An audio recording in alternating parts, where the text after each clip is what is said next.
Warren Buffett famously once said, just because a stock price is cheap does not mean that it's not going to go down. Now, I know not everybody watching my channel is a financial expert. You're not a CPA. You don't even like reading financial statements. I get it. So in this video, I'm going to teach you in about 5 seconds how you can look at an income statement and determine if you have a solid investment or are you speculating in a stock which is likely to get flushed down the toilet in price. Hey guys, welcome back to the channel. If you are day trading or momentum trading, you're probably not looking at income statements, and I'm totally cool with that.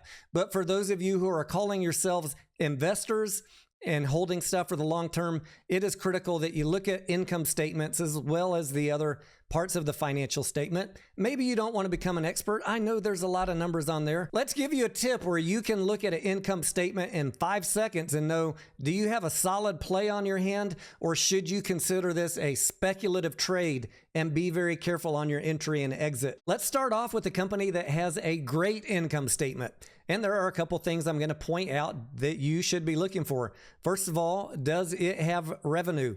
In this company's case, yes, $51.9 billion in February of 2022 and $55 billion in February of 2023. They have revenue. That's a great start. Not everything you're investing in even has revenue. So first of all, look for that. If they don't have revenue, that's a speculative play and it's probably not going to go well. The second thing that we're going to be looking for on the income statement is, are they retaining that revenue as earnings? And we find that here at the very bottom in the net income.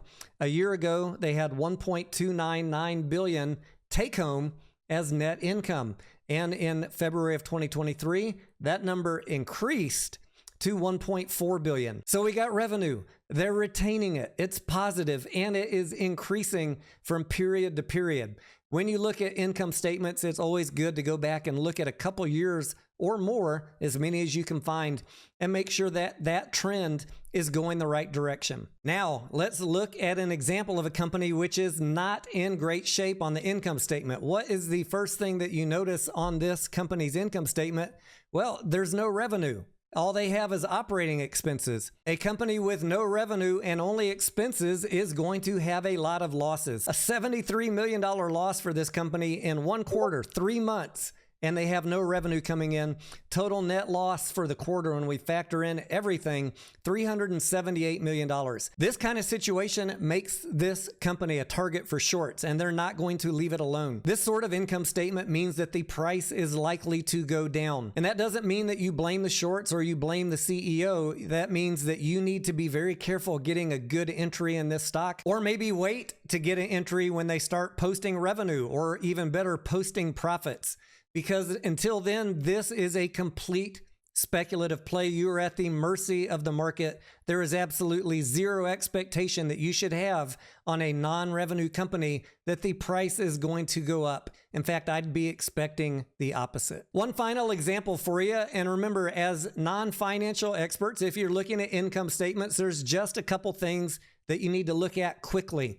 Revenues, do they have them? This company does have revenues. It was $278 million for the recent quarter that ended in November of 2022. But when we look back a year ago at November of 2021, their gross profit was $668 million. It fell by more than half.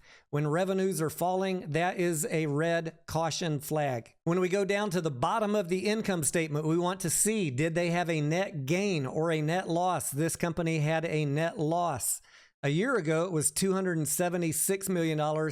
It has grown over the last year, now $392 million. Guys, it is very hard to maintain a company without filing Chapter 11 when you are losing money and the amount of money you are losing is growing that fast. I would love for all of you to be motivated to learn how to read the entire income statement along with the balance sheet and the cash flow statements. You're going to save yourself so many bad investments by becoming better informed on how to read these. But in 5 seconds, guys, you can look at, does the company have revenue? Is the revenue increasing or falling from quarter to quarter, year to year? And are they making a net gain or a net loss at the bottom of the income statement? If revenues are falling and the company has net losses that are growing, you should consider this a speculative play if you decide to invest in it. Better yet, I would say avoid it entirely. But if you decide to speculate in it and then things go wrong, please don't blame the shorts. Please don't blame corruption. Please don't blame the CEO. You got a bad entry in a failing company. It was a speculative bet and things didn't go your way. I would rather you just avoid these plays altogether and focus your money on growing profitable companies. I am Tony DeNaro. Like this video if you got some value out of it, and I will see you on the next video.